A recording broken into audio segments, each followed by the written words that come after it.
ആദ്യം തന്നെ ഞാൻ വലിയൊരു സോറി പറഞ്ഞ് തുടങ്ങുകയാണ്. വീഡിയോ ചെയ്യാൻ എനിക്കൊരു ടൈം കിട്ടിയിട്ടുണ്ടായിരുന്നില്ല, അതുകൊണ്ടാണ്. അതുമാത്രമല്ല, ഡെലിവറിയോട് അടുക്കും തോറും കുറച്ചും കൂടി മാനസികമായും ശാരീരികമായും നമുക്ക് ഒട്ടും പറ്റാതെ ആയിട്ടുണ്ടായിരുന്നു.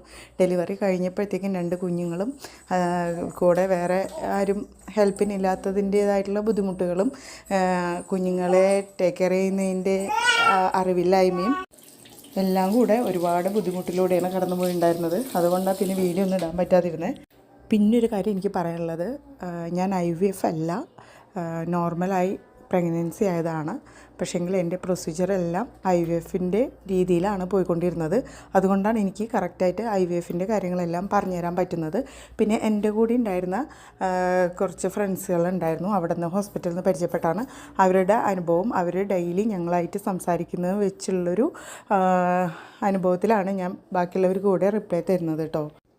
ദൈവം അനുഗ്രഹിച്ച് ഇപ്പോൾ സന്തോഷമായിരിക്കുന്നു. ഉണ്ണികൾക്ക് 2 വയസ്സായി. ഫസ്റ്റ് വന്നത് ബോയാണ്, സെക്കൻഡ് ഗേളാണ്. അങ്ങനെ 2 കുഞ്ഞുങ്ങളും ഹാപ്പി ആയിരിക്കുന്നു.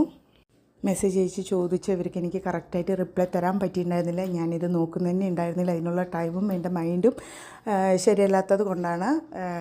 എന്നോട് ക്ഷമിക്കണം കേട്ടോ. നിങ്ങൾക്ക് എന്തെങ്കിലും ഡൗട്ട് ഉണ്ടെങ്കിൽ ചോദിക്കാം. എന്നാൽ അറിയുന്നതാണെങ്കിൽ എന്നാലാവുന്നത് പോലെ ഞാൻ നിങ്ങൾക്ക് റിപ്ലൈ തരുന്നതായിരിക്കും. പ്രഗ്നൻ്റ് ആയിരിക്കുന്നവരിത് കാണുകയാണെങ്കിൽ ഹാപ്പി ആയിരിക്കുക, സന്തോഷമായിരിക്കുക, കെയർ ചെയ്തിരിക്കുക. ഇനി കുഞ്ഞുങ്ങൾക്ക് വേണ്ടി ട്രൈ ചെയ്യുന്നവരാണെങ്കിൽ, അല്ലെങ്കിൽ കുഞ്ഞുങ്ങൾ ഇല്ലാതെ ചിന്തിച്ചുകൊണ്ടിരിക്കുന്നവരാണെങ്കിൽ ഒട്ടും വിഷമിക്കേണ്ട. വൈകാതെ തന്നെ കുഞ്ഞുണ്ടാവാൻ ദൈവം അനുഗ്രഹിക്കട്ടെ. താൻ പാതി ദൈവം പാതി എന്നാണ്. നമ്മൾ ശ്രമിക്കുക, ദൈവം തരട്ടെ. അപ്പോൾ എല്ലാവർക്കും ശുഭദിനം. ഓക്കെ.